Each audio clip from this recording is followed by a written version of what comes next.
Hello, everyone. Today topic is going to be civil rights.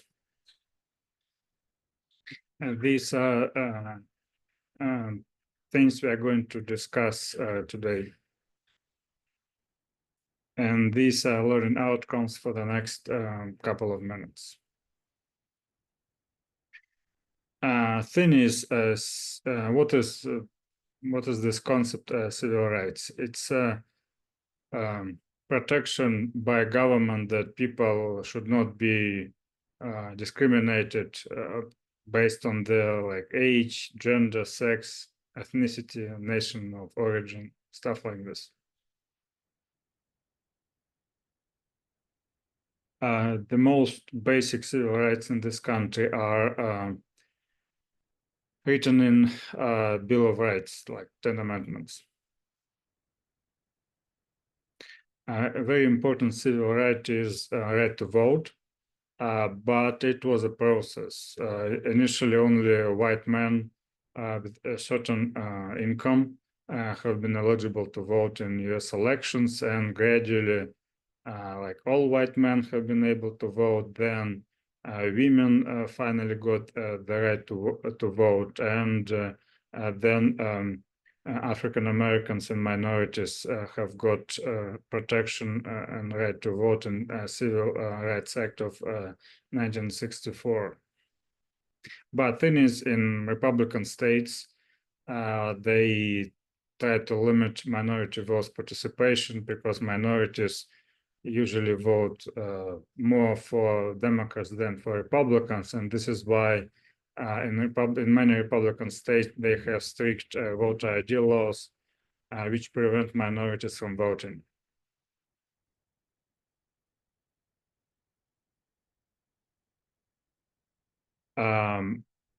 What's important about United States, most basic civil rights are written in Constitution. They cannot be changed, at least unless Constitution is changed.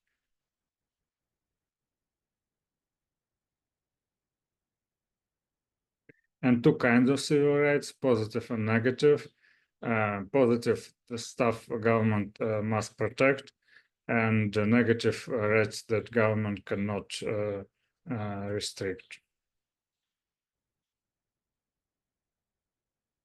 What's important is civil rights are differ in the world. In some countries like New Zealand, they have like, according to some studies, most like amount of civil rights, and in countries like Syria, not many civil rights exist. So when my experience when Americans are very critical about like America, oh, it's not perfect. Yeah, it's not perfect, but it's way better than like I don't know half of the world. And believe me, I come from Russia. I know what I'm talking about. And these are learning outcomes for the next few minutes of our discussion.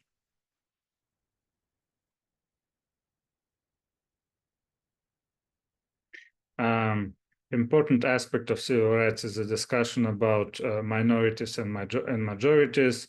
Even if majority sets policy, minorities' rights should be protected. They should not be discriminated against. Interesting thing about the United States, if you talk about election, presidential election, for example, for like many years, Democrats have more votes than Republicans. But because of the things like electoral college and other stuff, Republicans are actually a minority in this country, but in terms of public policy, they sometimes are majority, which is, in my view, is kind of not fair, but it's in American Constitution, electoral college, for example. Some of the examples, there have been a bunch of laws which protected specific groups of people, like Americans with disabilities, rights during education process. So there have been a bunch of laws passed over the years to protect certain groups in certain environments.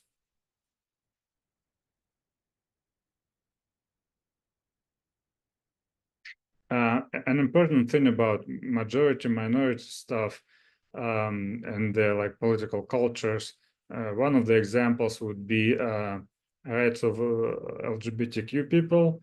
For quite some time, they have been a minority, and I guess in terms of numbers, they're still a minority, but acceptance of LGBTQ people have increased over the years, which resulted in this Obergefell-Hodge Act, which legalized same-sex marriage. And these are learning outcomes for the next few minutes of our talk. All kinds of abuses, again, abuses against LGBTQ people, voter suppression, especially in Republican states, religious discrimination. In some countries, like in Sri Lanka, they think Buddhism is right and other religions are wrong. Recent development in Russia, recently in like last few years, Russian government started to put in prison certain religious groups which are different from Russian Orthodox Church. So sadly, in Russia, besides like lack of political freedoms, in recent years there is a religious discrimination which like didn't exist before. Well, but it did exist during Soviet Union, and Soviet Union religion have been basically prohibited. So like all religious people have been discriminated against. Ethnic discrimination, sadly, it's a common case in many countries. For example, in Russia, if you are not, if you don't look like me, like white person, you could have a difficult time renting a place in Moscow. Sometimes when you look for housing in Russia, they would say only like Slavs. It's like an ethnic group which unites Russian, Belarusian, and Ukrainians. Only like Slavs are allowed to rent properties. So ethnic discrimination, sadly, is quite common in many countries. And I guess still here in this country, African Americans do face discrimination, but it's illegal, so it's more subtle now.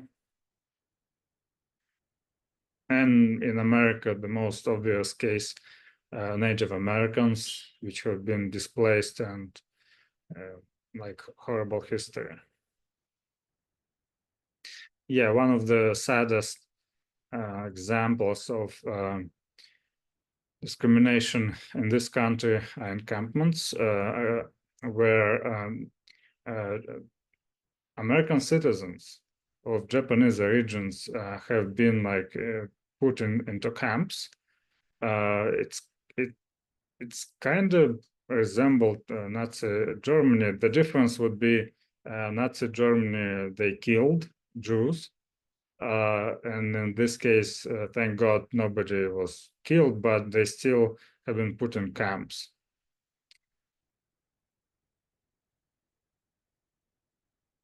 And I would say the most horrible discrimination is slavery.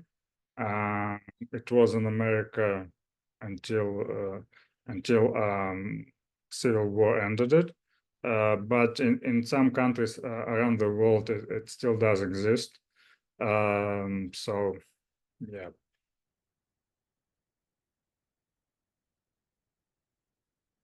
These would be learning outcomes for next few minutes of our talk.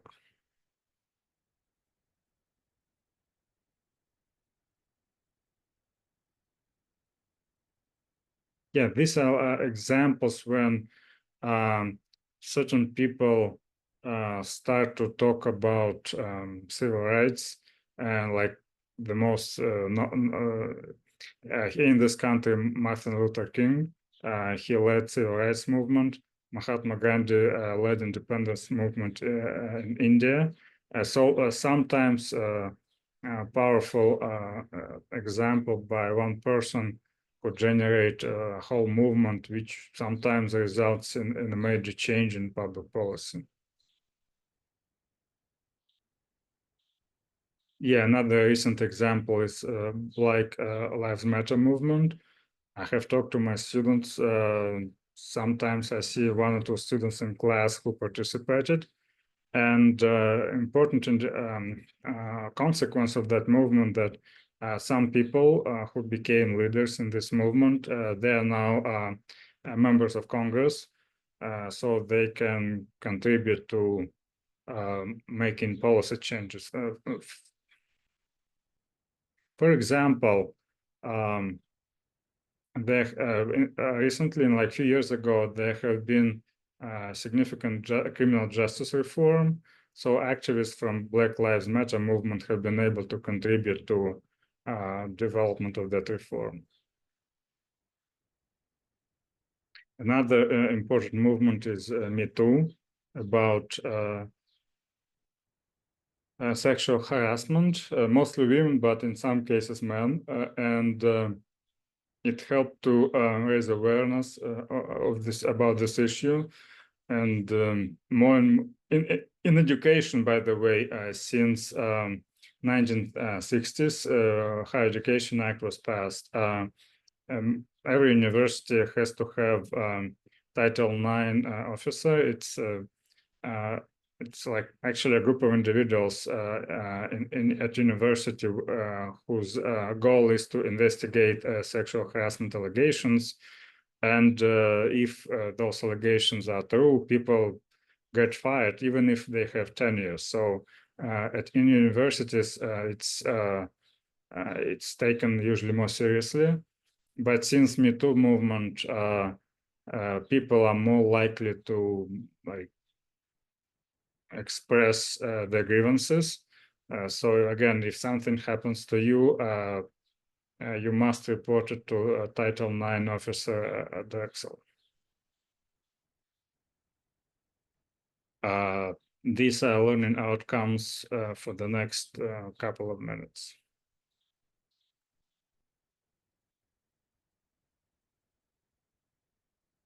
Sadly, institutional racism is still a problem in the United States. Like one of the examples I didn't know before I came here to study at Rutgers 7 years ago are zoning laws, which prevented certain African, not certain, but members of minority from like getting mortgages, moving from like one part of the city to another part of the city.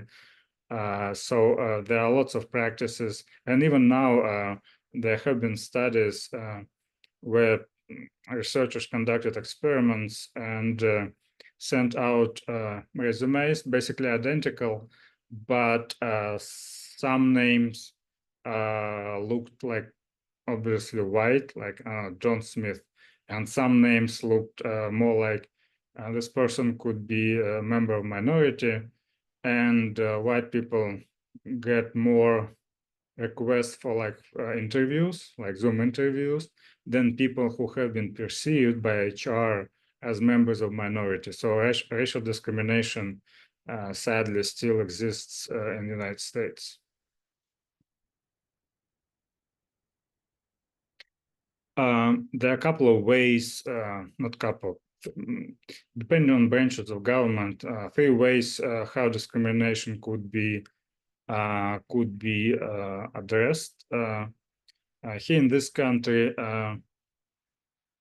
obviously laws can be passed. One of the most prominent examples, Civil Rights Act of 1964.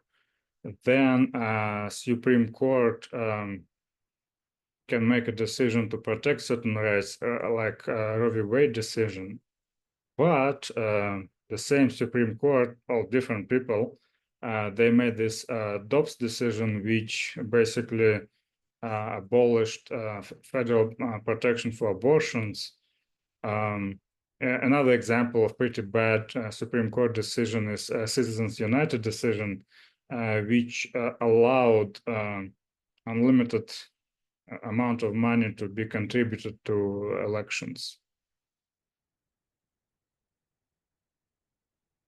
And lastly, and one of the ways how civil rights could be upheld, executive orders by presidents. But the problem with executive orders, every single federal district judge can just block an executive order by president.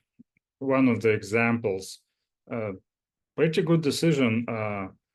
Obama passed, signed executive order saying that DACA, protection for immigrants who came to this country as children, to make sure that more people could participate in this program and become like get a legal status here.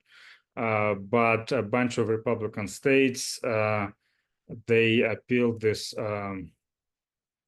case in the court. Then it went to appellate court, and since Supreme Court was split at the time on this decision, basically it meant that since appellate court had like a decision to block President Obama decision, since Supreme Court didn't have any ability to make a decision, the ruling by lower standing court remained like law of the land, and President Obama wasn't able to implement his idea of protecting immigrants who came here illegally as children. So executive action is one of the most like not very effective, to put it mildly, ways to protect civil rights. Thank you very much.